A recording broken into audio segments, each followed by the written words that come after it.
अब हम बात करते हैं, है ना, पेपर 1 के सेक्शन बी की। ठीक है, पेपर 1 ऑफ व्हाट 2022 के एंथ्रोपोलॉजी के पीवाईक्यूज में कौन कौन से क्वेश्चन आए थे उसके आंसर्स की बात करेंगे भाई। सेक्शन ए हमने कंप्लीट कर लिया पेपर 1 का। अब सेक्शन बी की बात करेंगे पेपर 1 का। ठीक है, पेपर 1 टोटल 250 मार्क्स का आता है, वहाँ पे हमने 125 मार्क्स के अराउंड क्वेश्चन कवर कर लिए हैं, है ना, 125 मार्क्स का क्वेश्चन। अब हम बात करते हैं सेक्शन बी के पार्ट 1 की। 2 पार्ट में कवर करेंगे यार, हर पार्ट में लगभग 6 क्वेश्चन हम कवर कर रहे हैं। ठीक है, सो स्टार्ट करते हैं क्वेश्चन 5A से, है ना, जो कि कंपलसरी होता है। 5A B C D, है ना, ये कंपलसरी होते हैं। सो क्वेश्चन नंबर 5A क्या है, balanced and transient genetic polymorphism की बात करनी है। Balanced and transient genetic polymorphism, सबसे पहले तो हम पॉलीमॉर्फिज्म क्या होता है उसके बारे में बता सकते हैं यार। So polymorphism is a term used in genetic engineering और sorry genetics to describe what multiple form of the same allele, ना, that exist in an individual or among a group of individual. Polymorphism is a term used in genetics to describe multiple form of a single gene that exist in an individual or among a group of individual in a population. Okay, and जैसे polymorphism क्या करता है, polymorphism promote करता है diversity को, है ना। सो उसके बाद हमको बात करनी है बैलेंस पॉलीमॉर्फिज्म की बात करनी है, एंड हमारे पास ट्रांजिएंट पॉलीमॉर्फिज्म की बात करनी है। तो पहले समझना है अपने को बैलेंस पॉलीमॉर्फिज्म की बात।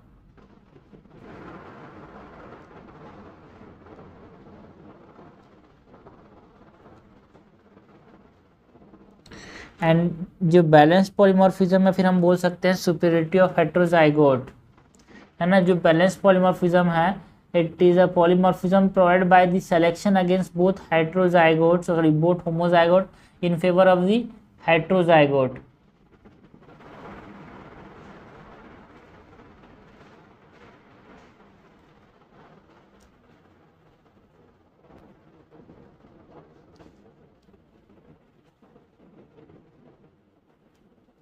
So the balanced polymorphism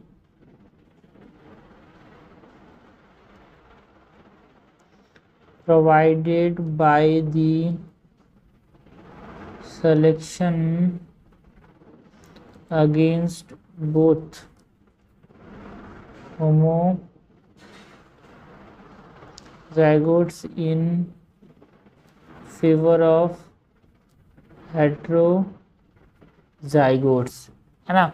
और ये क्यों होता है भाई balance polymorphism, because of the stabilising और balancing selection.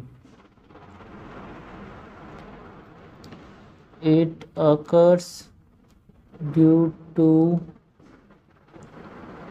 balancing or stabilizing selection। Example की बात करें तो जो सिकल से एनीमिया है ना, एक ऑटोसोमल रिसेसिव इलनेस है that is characterised by anaemia, joint pain and large spleen, है ना। यहाँ पे जो कैरियर्स होते हैं are resistant to malaria caused by plasmodium falciparum. So यहाँ पे जो डोमिनेंट हेट्रोजाइगट्स है ना, they are more susceptible to malaria and recessive homozygotes die due to sickle cell anaemia. तो यहाँ पे हेट्रोजाइगट्स को फेवर किया गया है by the nature in regions जहाँ पे प्लाज्मोडियम फैल्सिफेरम प्रिवेलेंट है। Sickle cell anaemia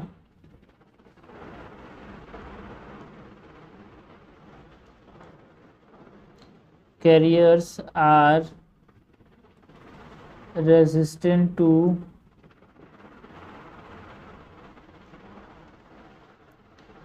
malaria caused by the parasite Plasmodium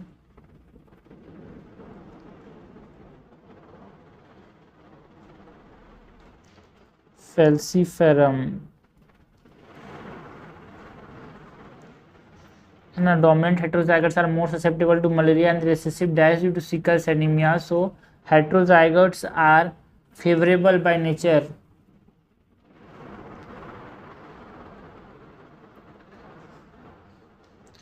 Dominant homozygotes are more susceptible to malaria and recessive homozygotes die due to sickle cell anemia. So heterozygotes are favored by the nature in the regions Plasmodium falciparum is prevalent. ये हमने example दिया balanced polymorphism का। अगर हम दूसरे बात करें तो दूसरा जो है वो ट्रांजिएंट पॉलीमॉर्फिज्म है यार, जो कि हमसे पूछा गया है। And this transient polymorphism is due to what? Directional selection. जो ऊपर वाला था वो स्टेबलाइजिंग सिलेक्शन के लिए है ना, जो बैलेंस्ड पॉलीमॉर्फिज्म था it is due to stabilising और बैलेंसिंग सिलेक्शन, बट जो ट्रांजिएंट पॉलीमॉर्फिज्म है it is due to what? It is due to the directional selection.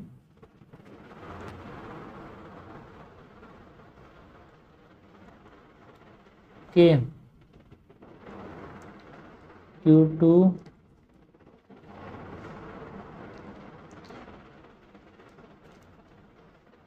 it is due to directional selection, है ना। Situation when there is two allele in a gene pool and one allele is gradually replacing another. तो इसको ऐसे नहीं लिखते, पहले वो लिखते हैं कि हाँ ट्रांजिएंट पॉलीमॉर्फिज्म क्या होता है? Situation when there are two allele in a gene pool and one allele is gradually replacing another, है ना। and this is due to the strong environmental or selective pressure causing directional selection to eliminate one allele. It is due to directional selection. Example की बात करें तो है ना, यहाँ पे सिलेक्शन ऑफ लैक्टेज जीन की बात कर सकते हैं, because the allele that produce lactase is found in the population that culturally consume more milk but eliminate among the population that do not use milk. Selection of lactase gene. The allele that produce lactase is found in the population that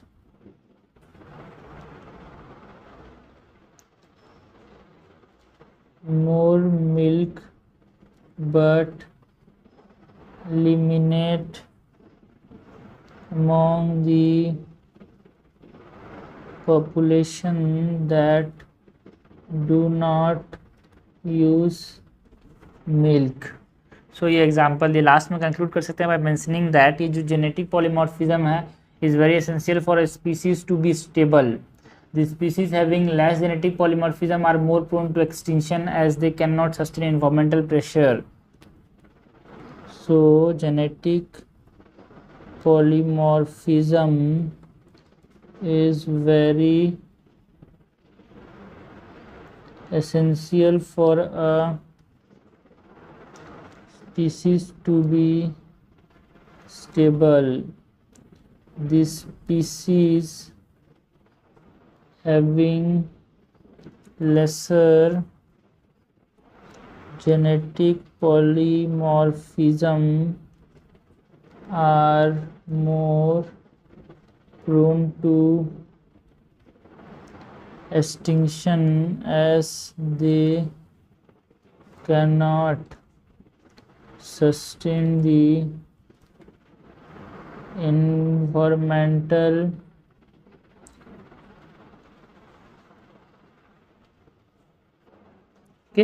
सो इस प्रकार से हमने लिखा यार.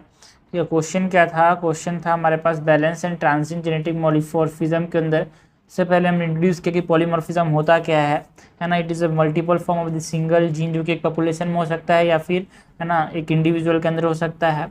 फिर हमने बताया balance polymorphism क्या होता है यार, जहाँ पे किसी एक मतलब जनरली हेट्रोजाइगोट्स को सेलेक्ट किया जाता है होमोजाइगट्स के मुकाबले. एग्जाम्पल के तौर पे हमारे पास, और ये स्टेबलाइजिंग सिलेक्शन की वजह से होता है. सिकल सेल एनीमिया की बात की, जहाँ पे सिकल सेल एनीमिया के जो हेट्रोजाइगोट्स हैं है ना, they are favoured in the regions where plasmodium falciparum prevalent है वहाँ पे, है ना. इसके बाद हमने ट्रांजिएंट पॉलीमॉर्फिज्म की बात की, कैसा सिचुएशन जहाँ पे one allele is gradually replacing the other. ठीक है. एग्जाम्पल के तौर पे हमने जो सिलेक्शन ऑफ लैक्टोज जीन था उसमें बताया, जहाँ पे लैक्टेज जीन जो है ना वो हमारे पास उन लोगों में पाया था जो कि कल्चरली मिल्क को ज़्यादा कंज्यूम करते हैं. एंड जनरली ये है ना उस पॉपुलेशन में बहुत कम पाया था, फिर ना के बराबर पाया था जहाँ पे मिल्क कंज्यूम नहीं होता. और ये क्यों होता है? By due to directional selection. हमने कंक्लूड किया बाय मेंशनिंग दैट ये जो जेनेटिक पॉलीमॉर्फिज्म है ये एसेंशियल है भाई स्पीसीज को स्टेबल रखने के लिए. एंड ये जिनमें ये कम होता है जेनेटिक पॉलीमॉर्फिज्म वो ज़्यादा प्रोन होते हैं टू डी एक्सटिंक्शन. सो ये बहुत जरूरी है बिकॉज इन्वायरमेंटल प्रेशर तो हर आदमी के ऊपर होता है, हर स्पीसीज के ऊपर होता है, बट हाँ जिनमें जेनेटिक पॉलीमॉर्फिज्म ज़्यादा है वो ज़्यादा सर्वाइव कर सकते हैं, एक्सटिंक्शन के चांसेस कम होते हैं उनमें. 5B की बात करते हैं. 5B का क्वेश्चन क्या है? Genetic imprinting in human disease. ठीक है, ह्यूमन डिसीज के अंदर जेनेटिक इम्प्रिंटिंग की बात करें सबसे पहले तो हम इंट्रोड्यूस कैसे करेंगे भाई? इंट्रोड्यूस छोड़ो, एंथ्रोपोलॉजी में सीधा कंटेंट लिखना होता है. ठीक है, तो जेनेटिक इम्प्रिंटिंग क्या होता है उसकी बात करते हैं यार, है ना. एक तरह से ऐसा फिनोमिना है जहाँ पे सर्टेन जीन का जो एक्सप्रेशन है ना, certain gene are expressed in the present of the origin specific manner. मतलब in a parent of origin specific manner. क्या पहले समझते हैं इसको, पहले लिखते हैं फिर समझ आएगा. Genetic imprinting is a genetic phenomenon by which certain genes are expressed in a parent of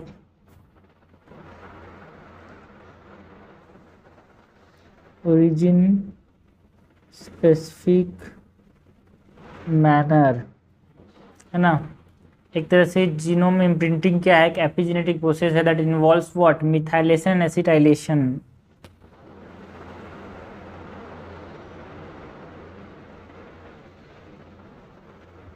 genetic imprinting is an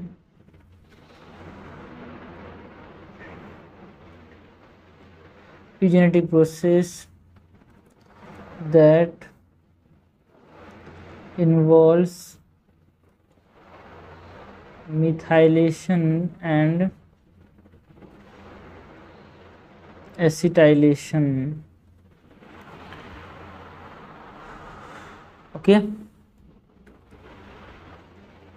ना. कुछ डिसीज़ की बात करें जहाँ पे ये काम करता है उसकी बात करें, जहाँ पे जेनेटिक इम्प्रिंटिंग, क्योंकि हमसे पूछा गया जेनेटिक इम्प्रिंटिंग ह्यूमन डिसीज़, कुछ डिसीज़ की बात करनी है. सो appropriate expression of imprinted genes is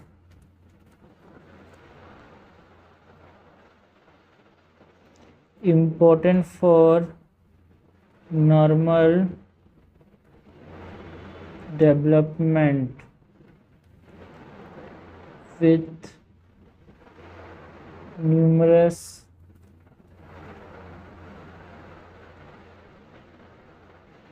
disease associated with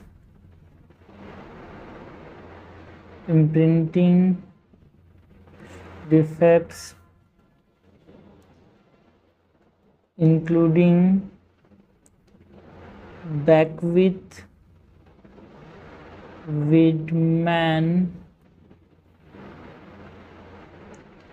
syndrome, Engelmann syndrome and Prader-Willi syndrome।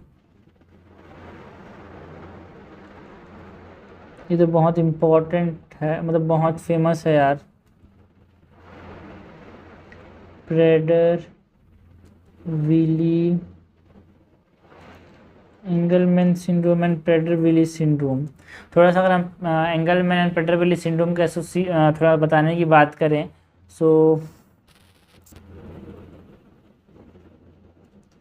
Engelmann and Prader-Willi syndrome की थोड़ी सी बात करें, सो यहाँ पे क्या होता है, पैटर्नल इनहेरिटेंस होता है of deletion of a region in chromosome 15 is associated with what? Prader-Willi syndrome due to the loss of paternally expressed gene। कौन सा? SNRPN and NDN।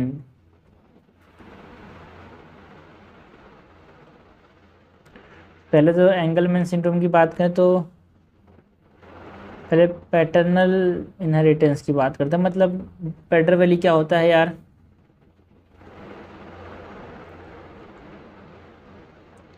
deletion of a region in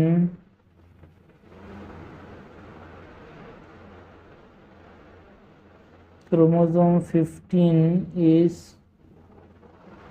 associated with Prader-Willi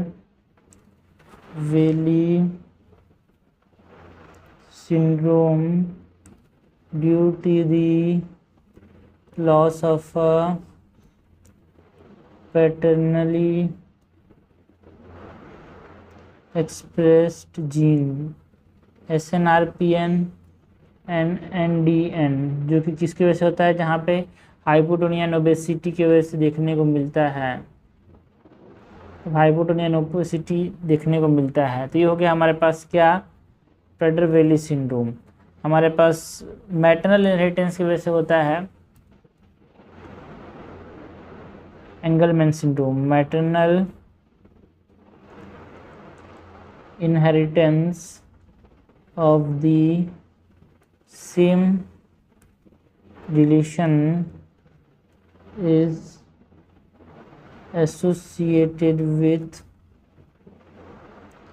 Engelmann syndrome due to loss of a maternally expressed gene UB3A। जहाँ पे clinical features की बात करें तो epilepsy देखने को मिलता है,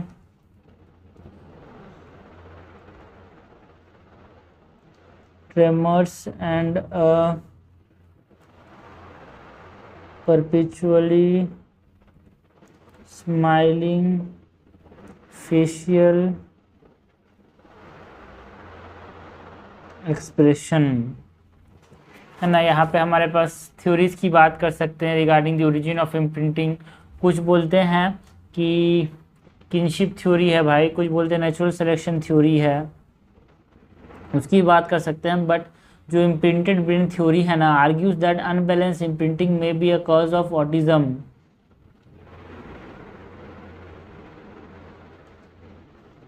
तो यहाँ पे हमारे पास नोई Y2 जीन की बात कर सकते हैं, बट हाँ जगह ज़्यादा नहीं है, ज़्यादा नहीं लिखना है तो इसकी बात मत भी करो तो चल जाएगा, बट यहाँ पे हम कर लेते हैं यार। ठीक है, देखो कि 150 वर्ड में इतना लिखना नहीं है तो आपको सिंपल से यहाँ से लेके यहाँ तक लिखना है जेनेटिक इम्प्रिंटिंग के बारे में और यहाँ तक। बट हाँ 150 थोड़ी कंटेंट ज़्यादा जरूरत पड़ेगी कि हमको थोड़ा सा कंटेंट भी बनाने की बात करेंगे, थोड़ा सा बड़ा क्वेश्चन अगर आ गया नोई 2 के बारे में कुछ आ गया तो उसके लिए भी लिख पाए। सो नोई 2 जीन की बात करें तो नोई 2 is what, it is a paternally expressed gene located on chromosome 1 in human. It functions as a tumor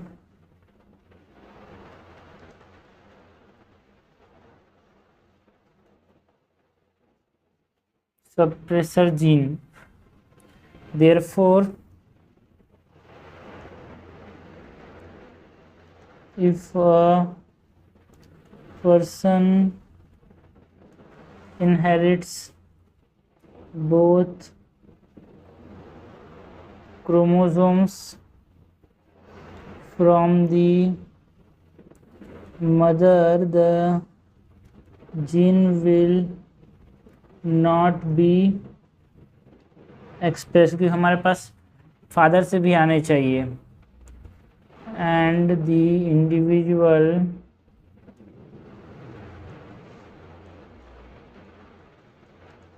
is put at a greater risk for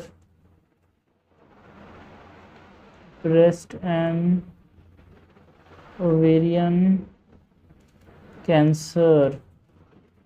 okay, तो यहाँ पे आप थ्योरीज ऑफ इम्प्रिंटिंग की बात भी कर सकते हो। फॉर एग्जांपल जो पैटर्नल कॉन्फ्लिक्ट थ्योरी है वो क्या बोलता है कि जो पैटर्नली एक्सप्रेस जीन है they tend to be growth promoting and maternally express gene are tend to be growth limiting, है ना। यहाँ पे हम नेचुरल सिलेक्शन थ्योरी की बात कर सकते हैं जो क्या बोलता है कि जो इम्प्रिंटिंग है वो तब होता है, it started as a defence mechanism, है ना, जिससे हम साइलेंस कर पाए डीएनए को या फिर वायरल डीएनए को, फॉरेन डीएनए फिर वायरल डीएनए को सप्रेस करते हैं, उसके लिए हमारे पास एक तरह से इम्प्रिंटिंग बनाया गया था। Mistakenly some self gene were silence which turn out to be beneficial for the organism and hence selected by the nature, उसकी बात यहाँ पे कर सकते हैं। तो यहाँ पे अगर आप समझो तो दो थ्योरीज हैं, इसको एक्स्ट्रा में है भाई, ये सब एक्स्ट्रा है, यहाँ तक आंसर आपका कंप्लीट हो जाता है। अब इसको एक्स्ट्रा में लिख लेना भी जो हमको थोड़ा सा एंथ्रोपोलॉजी को एलाबोरेट करके चलते रहना है, क्योंकि हमको एक तरह से कंटेंट भी बनाना है ना। थ्योरीज ऑफ origin of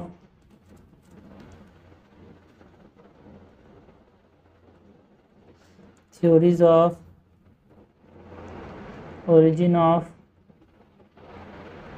चीज़ें रिवाइज करते भी जाएंगे, ठीक है। थोड़ा सा फ्लो चार्ट की फॉर्म में बता देता हूँ इसको। ये parental conflict theory and natural selection theory, ये क्या बोलता है? पेरेंटल कॉन्फ्लिक्ट थ्योरी ये बोलता है कि जो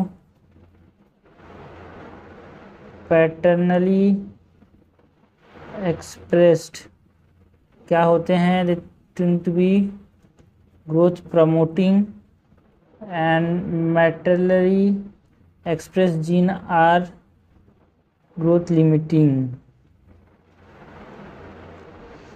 एंड नेचुरल सिलेक्शन थ्योरी बोलता है कि एक डिफेंस मैकेनिज्म के फॉर्म में इसको लिया गया था against DNA, against foreign DNA and viral RNA और वायरल डीएनए, बट इसको मिस्टेकनली सेल्फ जीन के लिए ले लिया, so which will be beneficial for us. थोड़ा सा एक्स्ट्रा है यार, ठीक है, ये हो गया। नेक्स्ट क्वेश्चन देखते हैं, क्वेश्चन नंबर 5C क्या है। हमको बात करनी है of the stages of human prenatal development की। तो यहाँ पे हम इंट्रोड्यूस कर सकते हैं बाय मेंशनिंग दैट हमें stages of human period development की बात करनी है ना, तो जो ह्यूमन पीरियड डेवलपमेंट फेज है इज अ कॉम्प्लेक्स प्रोसेस जहाँ पे transformation of a single fertilise cell into fully formed human being में यहाँ पे डेवलप्ड होता है यार।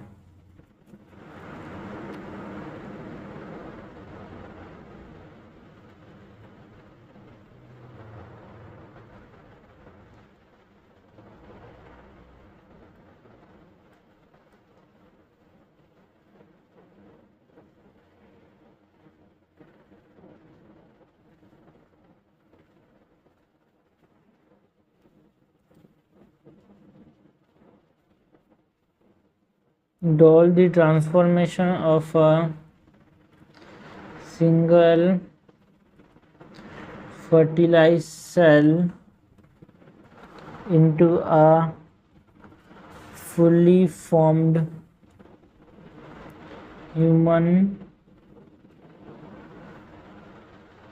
being। ठीक है, इससे पहले तो क्या होता है, फर्टिलाइजेशन होता है, फिर जाइगोट बनता है, फिर एम्ब्रियो बनता है जो कि 4 सेल होगा,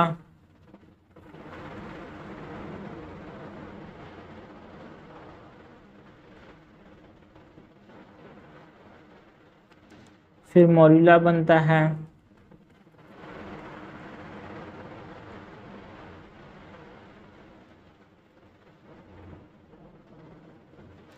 and then blastocyst, and then embryo।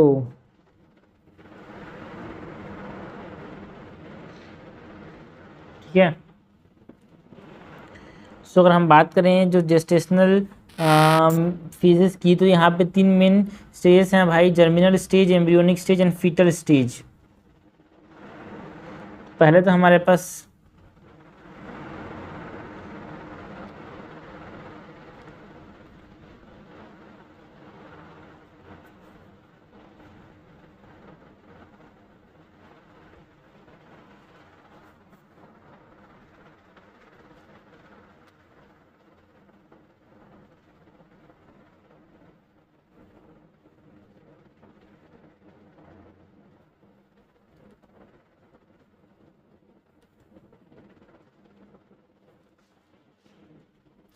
देखो ये लिखना है, डायग्राम बनाना उतना जरूरी नहीं है यार, बिना मतलब डायग्राम बना के समझा रहे हैं। ठीक है, तो यहाँ पे हम सिंपल से लिख सकते हैं, दिस डेवलपमेंट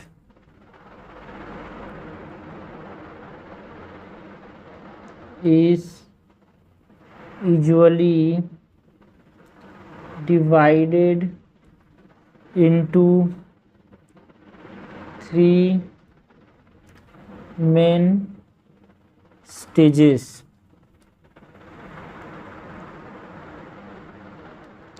पहला है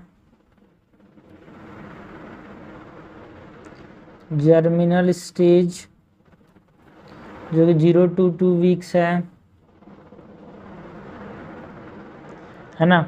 इस स्टेज में क्या होता है, दिस स्टेज जो फर्टिलाइजेशन है ना, वो होता है जब स्पर्म सेल जो होता है पेनेट्रेट करता है, जिससे जाइगोट का फॉर्मेशन होता है।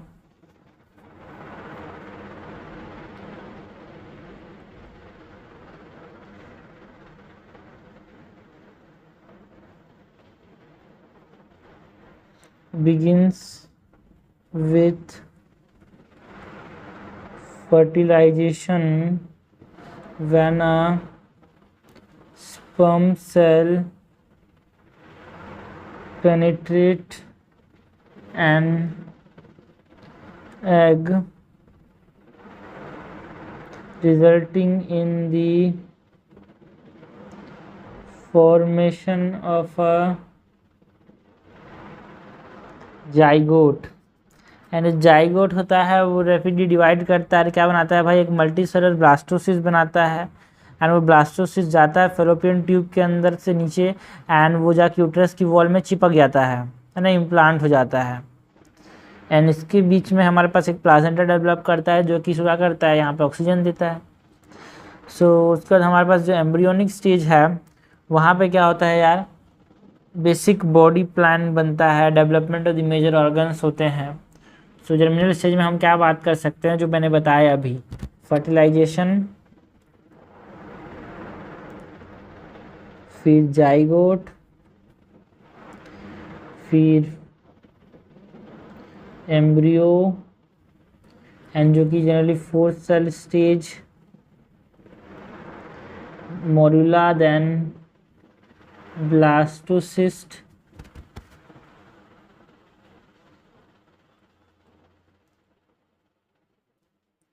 ओके। उसके बाद दूसरा फेज जो है वो है एम्ब्रियोनिक स्टेज,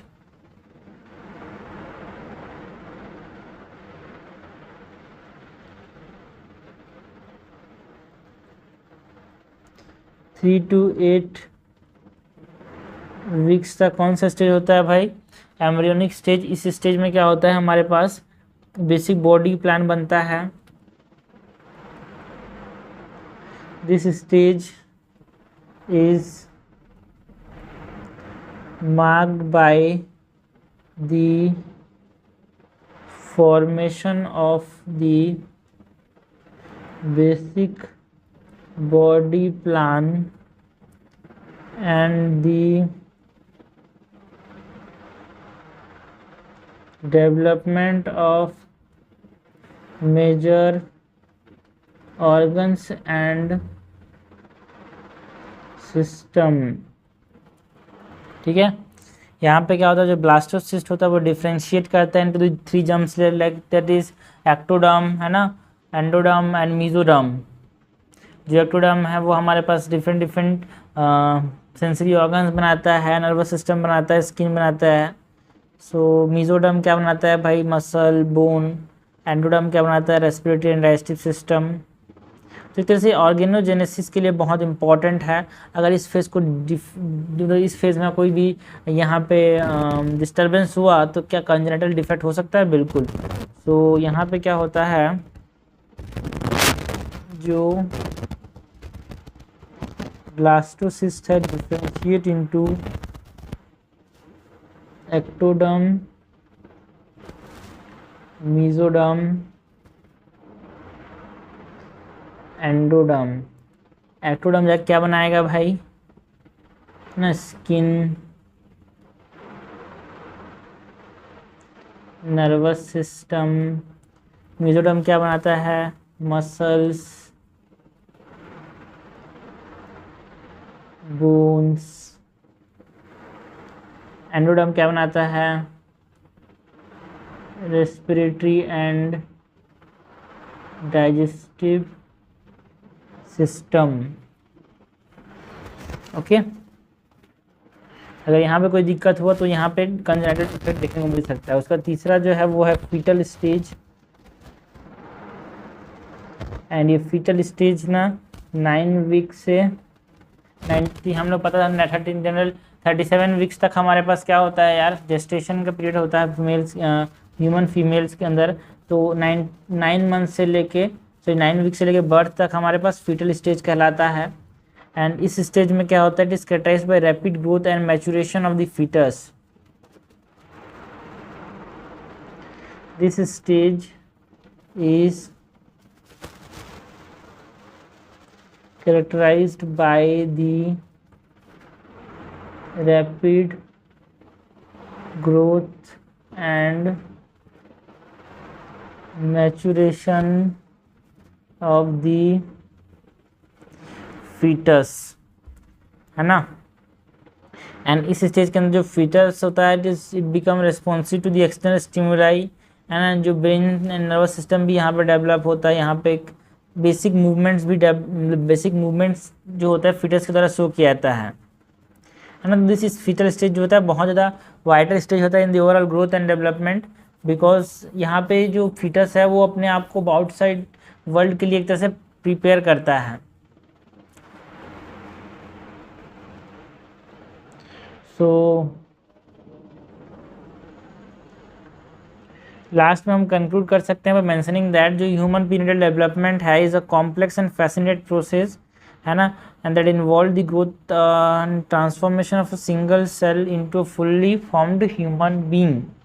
एंड ये बोल सकते हैं देखो कि understanding this stage is crucial for anthropologist and other professionals as it provide the insight into the biological and psychological changes that occur during human development. सो यहाँ पे लिख सकते हैं दस human prenatal development is a complex process that है ना, ऐसे लिखते हैं under complicated complex process and understanding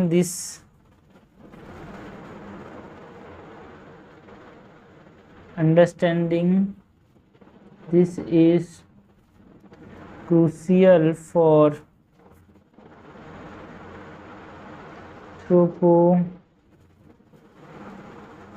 anthropologists and other professionals as it provides insight into the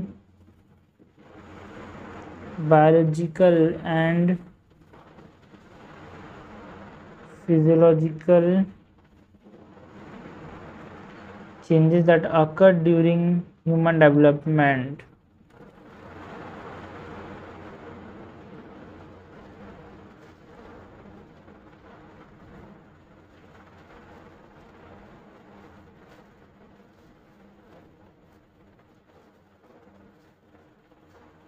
okay, तो इस प्रकार से हमने बताया भाई stage of human period development की एक कैसा स्टेज है भाई, फर्टिलाइज एग से फुल्ली फॉर्म्ड ह्यूमन तक के बनने के स्टेज को हम क्या बोलते हैं, पीरियड डेवलपमेंट बोलते हैं। जर्मिनल स्टेज होता है 0 to 2 वीक्स तक जहाँ पे फर्टिलाइजेशन होता है, जायगोट का फॉर्मेशन होता है, 4 सेल स्टेज बनता है, मोरुला बनता है ना, ब्लास्टोसिस्ट बनता है, मोरुला जो होता है 8 सेल स्टेज होता है।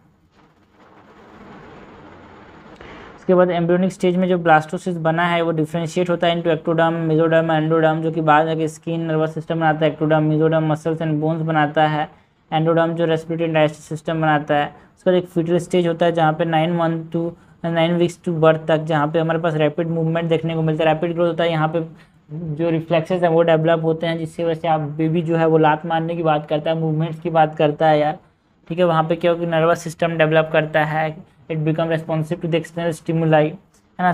10 ये बहुत ज़रूरी है कि हम एक कॉम्प्लेक्स प्रोसेस जो कि पीरियड डेवलपमेंट का है उसको समझें, है ना, जिससे हम फिजियोलॉजिकल एंड बायोलॉजिकल चेंजेस में हम यहाँ पे समझने की बात करते हैं, है ना, बिकॉज तभी जाके हम क्या कर पाएंगे, इंसाइट ले पाएंगे, कोई डेवलपमेंटल इशूज़ हैं, कॉन्जेनिटल डिफेक्ट्स हैं, है ना, उनको यहाँ पे हम क्या कर पाएंगे, इंटरवेंशन दे पाएंगे और एक बेटर, है ना, मतलब सोसाइटी को एक तरह से बेटर कर पाएंगे यार by parental care and interventions. Next question की बात करते हैं। नेक्स्ट क्वेश्चन क्या है 5D का, है ना। हमको बात किसकी करनी है यार, शमन की बात करनी है, सॉर्सरर की बात करनी है, मेडिसिन मैन की बात करनी है, ठीक है। सो इंट्रोड्यूस करते हैं भाई बाय मेंशनिंग दैट ये जो फिगर्स हैं शमन, सॉर्सरर एंड मेडिसिन मैन, है ना, they are distinct cultural figure जिनके पास कुछ क्रूशियल रोल्स होते हैं in various societies, specially in tribal and indigenous communities, and this figures possess unique abilities, knowledge and practices related to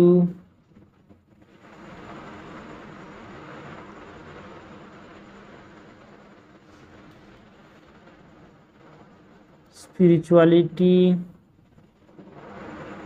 healing and supernatural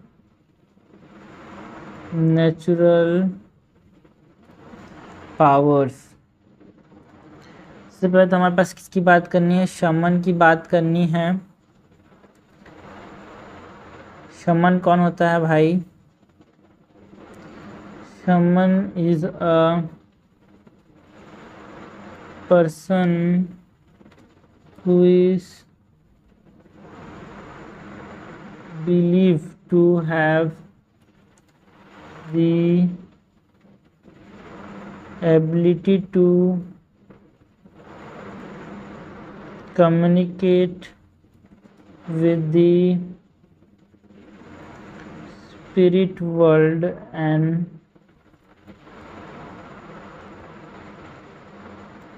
act as an intermediary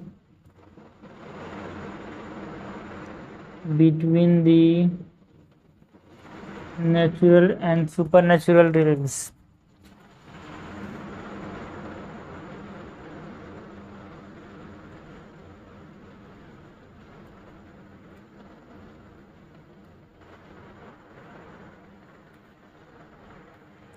ठीक है, इसके examples की बात करें तो दी थंगस पीपल ऑफ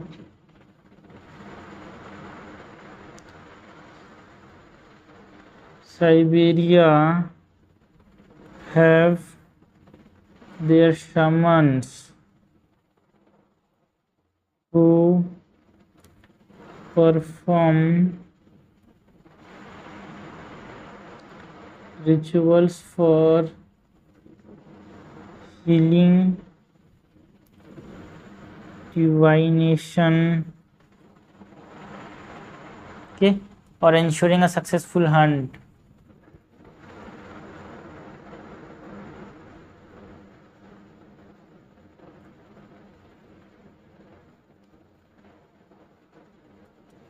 ये हो गया शमन की बात। सॉर्सरर की बात करें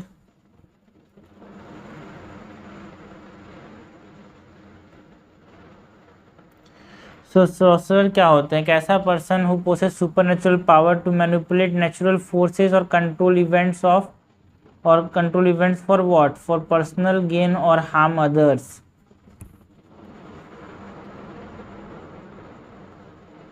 person who uses supernatural powers to manipulate natural forces or control events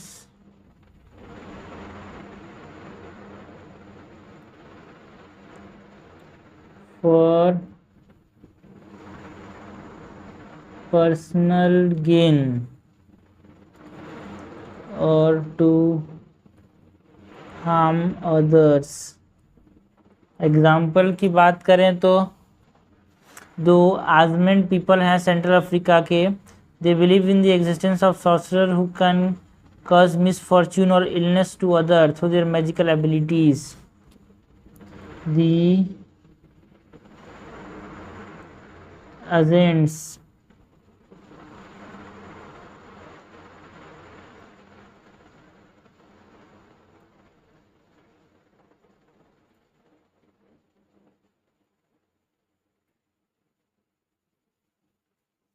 believe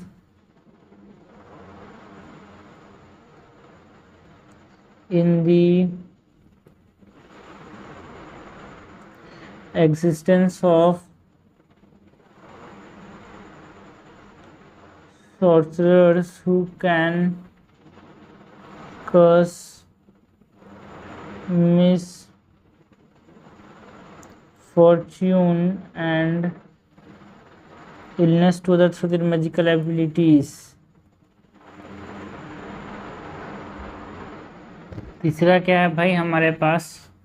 third is the medicine man.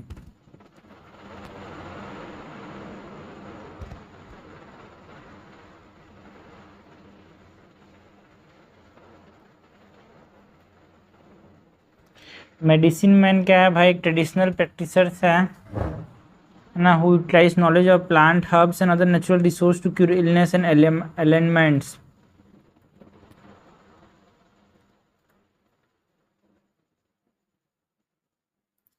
Traditional practitioners who utilizes knowledge of plants, herbs and other natural resources to cure illness and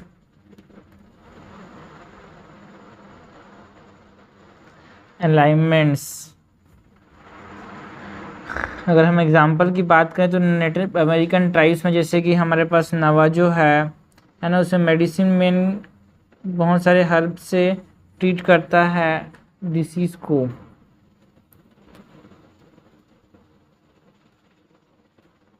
native American tribes such as Navajo and Cherokee have medicine men who treat various diseases using herbal remedies and healing rituals। Last में हम conclude कर सकते हैं by mentioning that and while this figure have shared similarities in their role within a community, their practice, belief and functions are distinct from each other।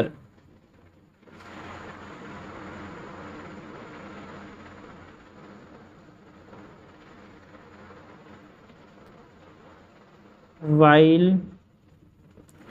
these figures may share similarities in their roles within a community, their practices, belief and functions are distinct from each other। Okay, और इनकी जो differences हैं उसको understand करना बहुत ज़रूरी होता है regarding their spirituality, healing, supernatural powers, है ना, उसको समझने के लिए। तो इस प्रकार से हमने इसको लिखा भाई। क्वेश्चन क्या था हमारे पास, शमन, सॉर्सरर एंड मेडिसिन की मैन की बात करनी थी, है ना। शमन क्या होता है, ऐसा पर्सन जो कि, है ना, कम्युनिकेट कर सकता है विद द स्पिरिट वर्ल्ड, आत्माओं के साथ बात कर सकता है विद द सुपर नेचुरल, है ना, रिल्म एंड दोनों के बीच में ना एक तरह से रिल्म है, बोल सकते हो, बीच का ब्रिज है।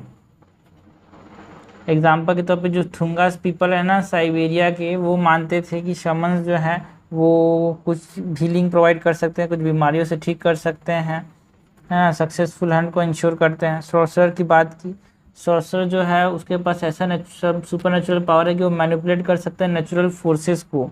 फॉर एग्जांपल जो एजेंट्स पीपल थे सेंट्रल अफ्रीका के, वो मानते थे कि सॉर्सरर्स हैं भाई जो कि किसी और के लिए नुकसान पहुंचा सकता है, मिसफॉर्च्यून कस कर सकता है ना।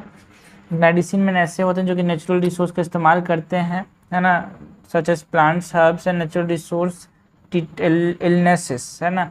फॉर एग्जांपल जो नावाजो एंड चिरोकी ट्राइब्स हैं नेटिव अमेरिका के, वो यहाँ पे मेडिसिन मैन के ऊपर विश्वास रखते थे कि वो कुछ बीमारियों को ठीक कर सकते हैं। तो देखो हमने कंक्लूड किया बाय मेंशनिंग दैट हाँ इनके अंदर कुछ सिमिलैरिटीज़ हैं, है ना, शमन के अंदर, सॉर्सरर के अंदर, मेडिसिन मैन के अंदर, बट हाँ एक दूसरे से, है ना, डिफरेंट भी हैं भाई उनकी बिलीफ एंड प्रैक्टिसेस में, है ना। बहुत इंपॉर्टेंट हो जाता है इनको समझना, जिससे हम यहाँ पे उनके रिगार्डिंग कल्चरल प्रैक्टिस को स्टडी कर पाएँ, बिलीफ को समझ पाएँ। नेक्स्ट क्वेश्चन क्या है, house hold and domestic group की बात करनी है भाई। House hold and domestic group की बात करनी है तो यहाँ पे इंट्रोड्यूस कर सकते हैं बाय मेंशनिंग दैट ये जो household and domestic group होते हैं they are very crucial understanding human societies their social organisation and cultural practice.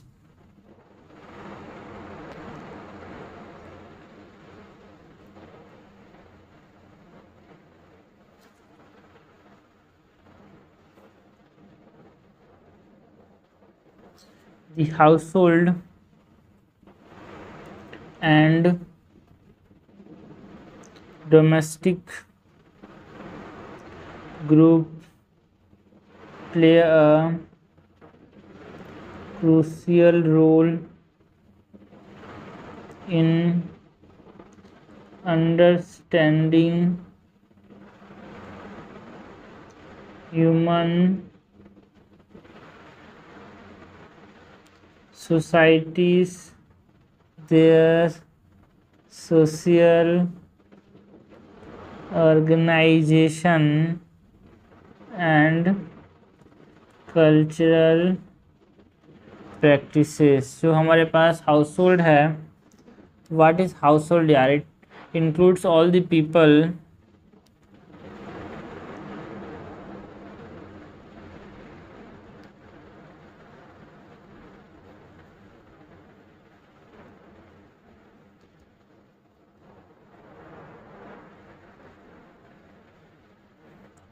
household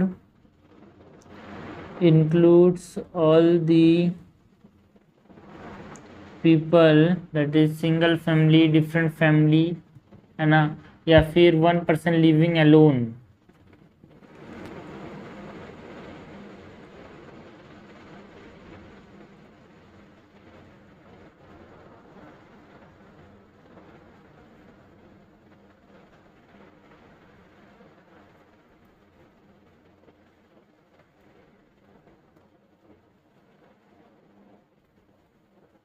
who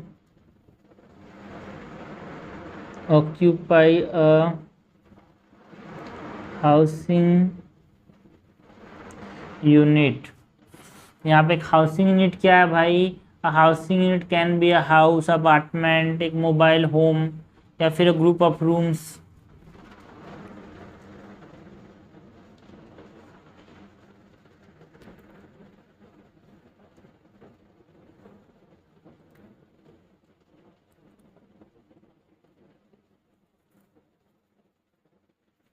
house, an apartment, a mobile home, a group of rooms, or a single room as separate living quarter. ठीक, तो ये हो गया house hold. यहाँ पर अगर हम domestic group की बात करें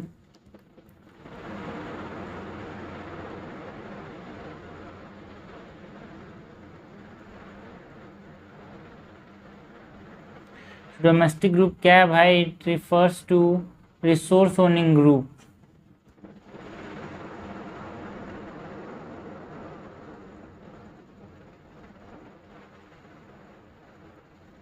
refers to resource owning groups। Member of domestic group जो हैं, है ना, pull together and contribute their part of labor and do various kinds of production activities, है ना। सो यहाँ पे डिवीजन ऑफ लेबर देखने को मिलता है generally which is based on age, gender, position, इनका कुछ पॉलिटिकल फंक्शन भी होता है यार।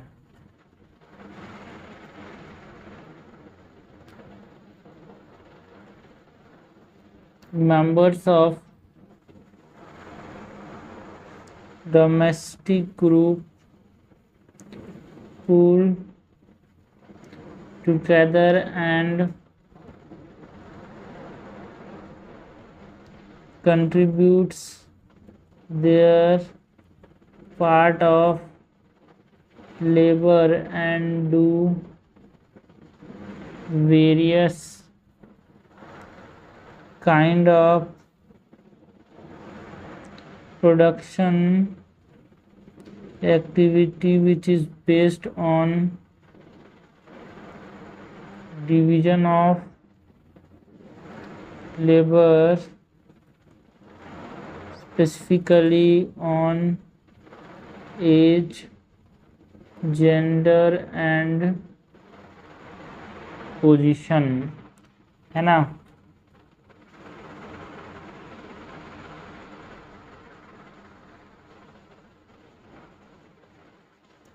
यहाँ पे एग्जाम्पल्स की बात करें तो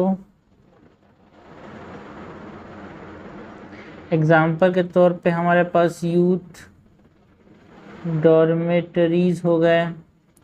ये क्या है एक प्रकार से,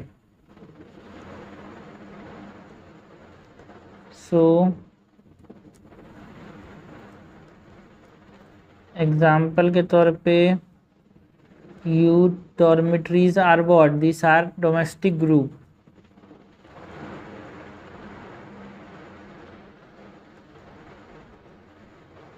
within the tribes there is system of community living called dormitories, ठीक है।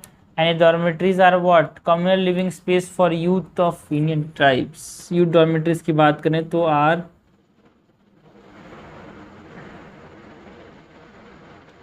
communal living space for the youth of Indian tribes. जैसे कि हमारे पास घोटुल है जिसको मूरिया एंड गोंड टाइम में स्टडी किया था किसने, एरविन ने।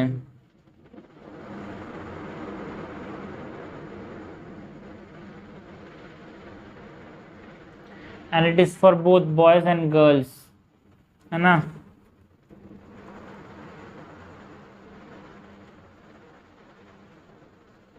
हमारे पास नूक पांडे की बात करें तो गारो ट्राइब्स में देखने को मिलता है, it is a boys dormitory, ठीक है। और ये बहुत सारे हैं यार, ठीक है, लेकिन ये सब चीज़ें हैं। लास्ट में हम कंक्लूड कर सकते हैं बाय मेंशनिंग दैट जो household and domestic root है they are essential concept to study anthropology because they provide an insight to the cultural and social organization. So by examining the kinship system, division of labor and access to resource within this group, anthropologists can better understand the complex interplay of social, economic and cultural factors. So conclude कर सकते हैं by mentioning that thus by examining the kinship systems, division of labor and access to resources within this group,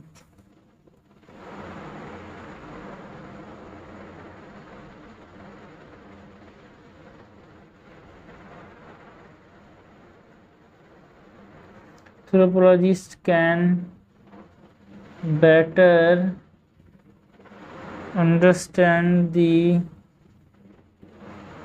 complex